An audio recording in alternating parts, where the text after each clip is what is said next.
High, আজ হলো সানডেতে ভাবলাম পাওভাজি করবো ডিনারে। তো দেখে নাও রেসিপিটা। সবচেয়ে প্রথমে কড়াইয়ের মধ্যে সাদা তেল বাটার দিয়ে রসুনটাকে ভালো করে সটে করে নেবে, আর গোল্ডেন ব্রাউন হতেই ওর মধ্যে একটু অনিয়ন চপ করে দিয়ে গোল্ডেন ব্রাউন হয়ে গেছে দেখো, খুব সুন্দর। তারপরে আমি মটর দিয়ে দিয়েছিলাম, মটরশুঁটিটাকে বয়েল করতে ভুলে গেছি, তো মটরশুঁটিটা দিয়ে দিলাম। ভাবলাম তাড়াতাড়ি করে দিয়ে দিই, আর বয়েল করার সময় ছিল না আমার হাতে।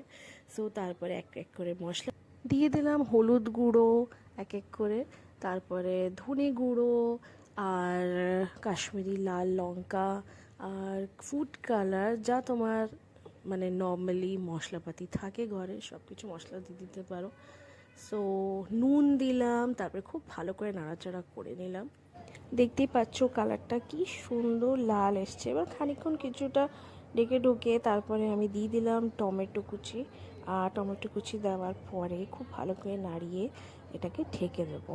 তারপর দেখো কেমন করে আমি বেশ ম্যাশ করে নিচ্ছি, ম্যাশার দিয়ে দেন পাওভাজি মশলা দিয়ে দিলাম, অ্যান্ড খুব ভালো করে নাড়াচাড়া আবার করে নিলাম। দেন আমি নিজের সব কিছু সবজি যেগুলো বয়েল করে রেখেছিলাম ওগুলো সব ঢেলে দিলাম। আর দেখো কি সুন্দর হয়েছে কালারটা।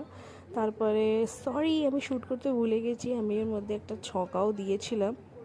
ছকাটা জাস্ট ওর মধ্যে বাটার একটু ফুড কালার দিয়ে দিলাম, ব্যাস। দেখো কি সুন্দর হয়েছে না, খুবই টেস্টি হয়েছিল খেতে। তোমরাও ঘরে ট্রাই করো, তুমি জানিও কেমন খেতে হলো। সো ওকে, বাই, শুভরাত্রি।